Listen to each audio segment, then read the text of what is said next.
कल पढ़ाया गया था, पिछले कल पढ़ाया गया था उत्प्रेरण के बारे में। उत्प्रेरण क्या होता है, उत्प्रेरक पदार्थ क्या होते हैं, परिभाषा बता दी गई थी। समांगी विषमांगी उत्प्रेरण के बारे में बता दिया गया था। अब टाइप्स ऑफ कैटालिसिस मींस उत्प्रेरण के प्रकार बता रहे थे। धनात्मक उत्प्रेरण पहला बताया गया था, दूसरा बताया गया था। कल स्वउत्प्रेरण के बारे में तीसरा बता रहे हैं।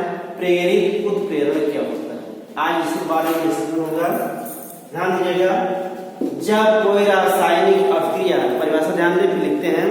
जब कोई रासायनिक अभिक्रिया किसी अन्य रासायनिक अभिक्रिया के लिए उत्प्रेरण का कार्य करती है तो उसे कहते हैं प्रेरित उत्प्रेरण।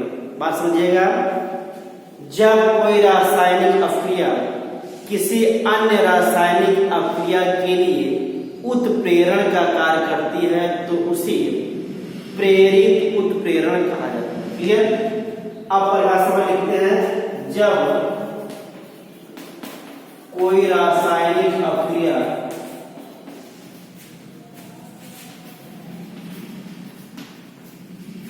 किसी अन्य रासायनिक अभिक्रिया के लिए, किसी अन्य रासायनिक अभिक्रिया के लिए उत्प्रेरण का कार्य करती है तो उसे प्रेरित उत्प्रेरण कहा जाता है। तो उसे प्रेरित उत्प्रेरण कहा जाता है। ठीक है। जैसे एग्जाम्पल देखिएगा, जैसे बात समझिएगा। सोडियम सल्फाइड Na2SO3 है। सोडियम सल्फाइड का ऑक्सीकरण शीघ्रता से हो जाता है, लेकिन मान यहाँ क्या बन जाएगा, सोडियम सल्फेट बनता है ये। लेकिन सोडियम आर्सेनाइड Na2ASO3 है, इसका ऑक्सीडेशन नहीं होता। अब जब दोनों रिएक्शन को साथ में कराते हैं, ध्यान रखिएगा, सोडियम सल्फाइड का ऑक्सीडेशन सोडियम सल्फेट में आसानी से हो जाता है, परंतु सोडियम आर्सेनाइड का ऑक्सीकरण या ऑक्सीडेशन नहीं होता है। लेकिन जब इन दोनों अभिक्रियाओं को, माने सोडियम सल्फाइड और सोडियम आर्सेनाइड दोनों को साथ में मिला करके इनका ऑक्सीडेशन कराते हैं तो इनका भी साथ में ऑक्सीडेशन हो जाता है। माने यह ऑक्सीकरण क्रिया इसके ऑक्सीडेशन में क्या होता है, उत्प्रेरण का कार्य करता है। माने इसे लिखिएगा ऐसे एग्जाम्पल में, सोडियम सल्फाइड का ऑक्सीकरण सोडियम सल्फेट में आसानी से हो जाता है, आसानी से हो जाता है, परंतु सोडियम आर्सेनाइड का नहीं, परंतु सोडियम आर्सेनाइड का नहीं। लेकिन ये देखा गया, लेकिन जब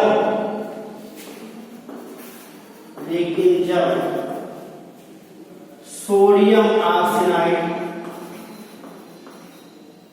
सोडियम सल्फाइड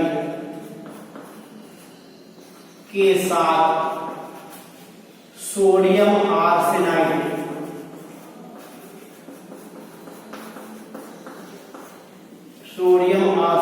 में वायु प्रवाहित करते हैं, वायु प्रवाहित करते हैं तो इसका भी ऑक्सीकरण होता है। ठीक। अतः यहाँ सोडियम सोडियम सल्फाइड की ऑक्सीकरण क्रिया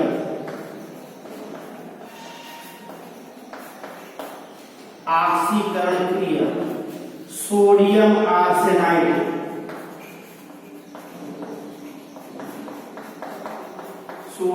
आर्सेनाइड के लिए प्रेरित उत्प्रेरण का कार्य करती है। ठीक, जो मैंने बताया वही लिख दिया है, बात समझिए दोबारा। सोडियम सल्फाइड का ऑक्सीकरण सोडियम सल्फेट में आसानी से हो जाता है, लेकिन सोडियम आर्सेनाइड का नहीं। परंतु लेकिन जब सोडियम सल्फाइड के साथ सोडियम आर्सेनाइड में वायु प्रवाहित की जाती है तो दोनों का ऑक्सीकरण हो जाता है।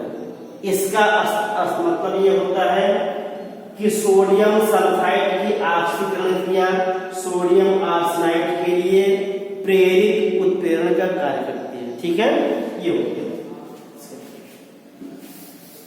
ये तो हो गया about two type of catalysis means उत्प्रेरण के प्रकार के बारे में बता दिया गया है, कितने प्रकार होते हैं विद एग्जांपल। बोर्ड की परीक्षा में इनमें से एक आएगा, 3 नंबर सवाल से पूछता है। इनमें से कोई एक पूछेगा संक्षिप्त टिप्पणी कि प्रेरित उत्प्रेरण क्या होता है, स्व उत्प्रेरण क्या है, धनात्मक उत्प्रेरण क्या है, ऋणात्मक क्या होता है। ये 4-5 बताइए हम। अब इसके बाद आता है उत्प्रेरण की क्रियाविधि, मैकेनिज्म ऑफ कैटालिसिस। नेक्स्ट है उत्प्रेरण की क्रियाविधि। उत्प्रेरण की क्रियाविधि माने कोई भी उत्प्रेरक पदार्थ कैसे क्रिया करता है, किसे रासायनिक अपचय वेग को कैसे बढ़ाता है अथवा कम करता है, वही होता मैकेनिज्म। इंग्लिश में कहेंगे मैकेनिज्म ऑफ कैटालिसिस। ठीक है, होता क्या है जान लीजिएगा। उत्प्रेरण की क्रियाविधि के संबंध में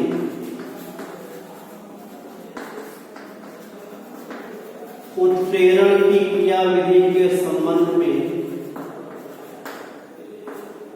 निम्नलिखित 2 सिद्धांत दिए गए। 2 सिद्धांत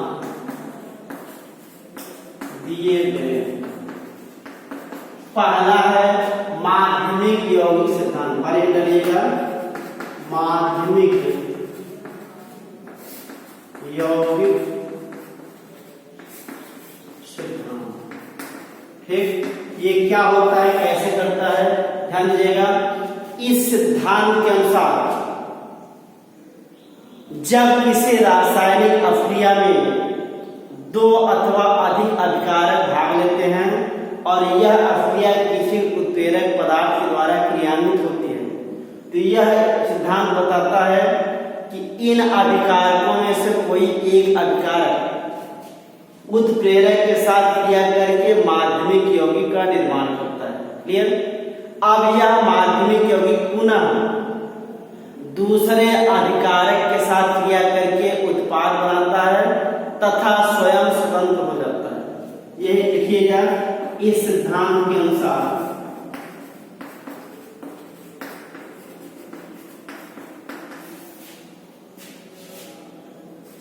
जब किसी रासायनिक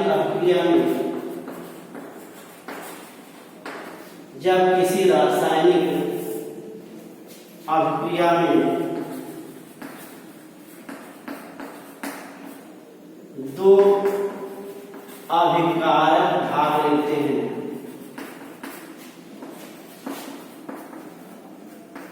तो एक अभिकारक पहले उत्प्रेरक के साथ क्रिया करके माध्यमिक यौगिक बनाता है, माध्यमिक यौगिक बनाता है तथा यह पुनः दूसरे अभिकर्मक के साथ क्रिया करके उत्पाद बनाता है तथा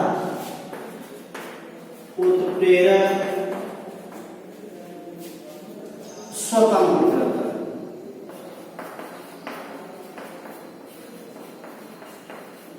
ठीक, ये बताया गया है यदि किसी रासायनिक अभिक्रिया में दो अभिकर्मक भाग लेते हैं और यह अभिक्रिया किसी उत्प्रेरक के द्वारा क्रियान्वित होती है तो कैसे रिएक्शन होता है? एक अभिकर्मक पहले उत्प्रेरक के साथ क्रिया करके माध्यमिक यौगिक बनाता है, फिर पुनः यह माध्यमिक यौगिक दूसरे अभिकर्मक के साथ क्रिया करके उत्पाद बनाता है और उत्प्रेरक पदार्थ होता है क्या होता है? स्वतंत्र रहता है। जैसे एग्जाम्पल देखिए,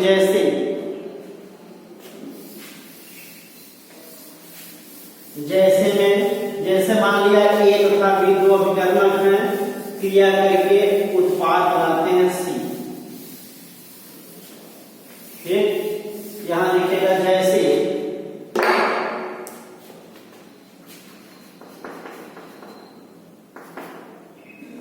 ए तथा बी क्रिया करके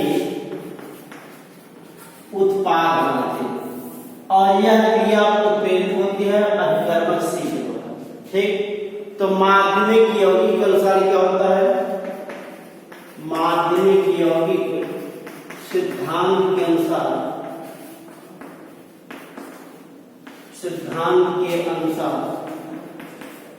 पहले ए होगा, क्रिया करेगा सी से बनाएगा ए सी। ये क्या है? ये है माध्यमिक यौगिक। ठीक है, अब यह माध्यमिक यौगिक क्या करेगा? अभिकर्मक बी के साथ क्रिया करेगा ए सी प्लस बी। अब ये बना लेगा उत्पाद, क्या बनाएगा? उत्पाद बनेगा ए बी। ठीक, ये बना लेगा ए बी और सी क्या होगा? स्वतंत्र हो जाता है। ठीक, माने ये क्या होगा? उत्पाद हो गया और प्रोडक्ट हो गया और उत्प्रेरक क्या है? सी है, स्वतंत्र हो जाता है। माने यह ए तथा बी दो क्या है? अभिकर्मक है, उत्पाद ए बी बनाते हैं। ठीक,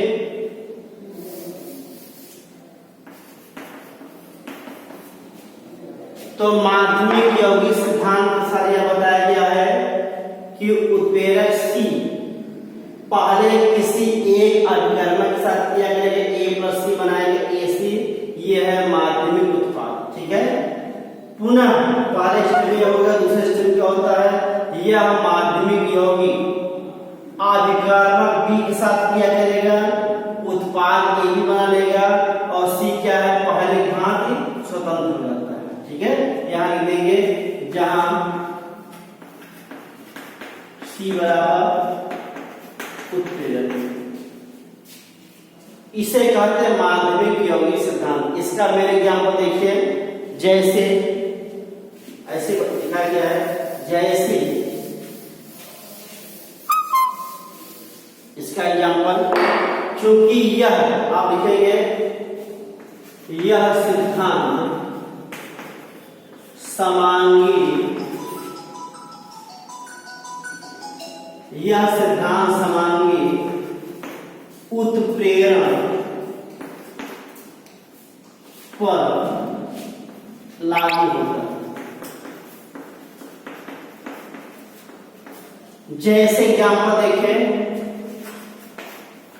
शीश कक्ष विधि से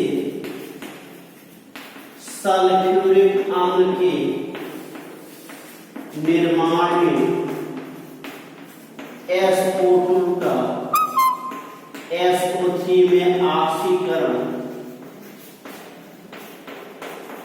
उत्प्रेरक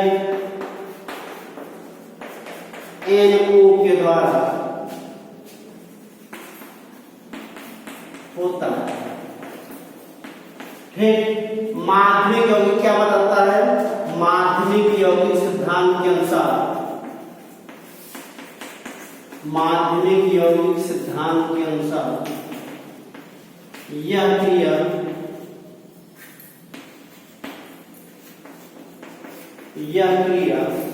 निम्न प्रकार से होती है।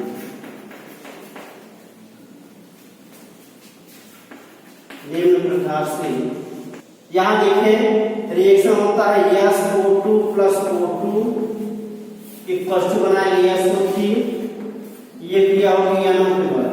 ठीक, फाइनेंस करेंगे, दोस्तों कर देंगे, हम दूसरी कर देंगे। लेकिन इनके अनुसार क्या होता है? पहले स्टेप में NO क्रिया करता है O2 से, ये बनाता है NO2। ठीक, फिर सेकेंड में क्या होता है? यही ये क्या है? माध्यमिक यौगिक। अब यह माध्यमिक यौगिक क्या करेगा?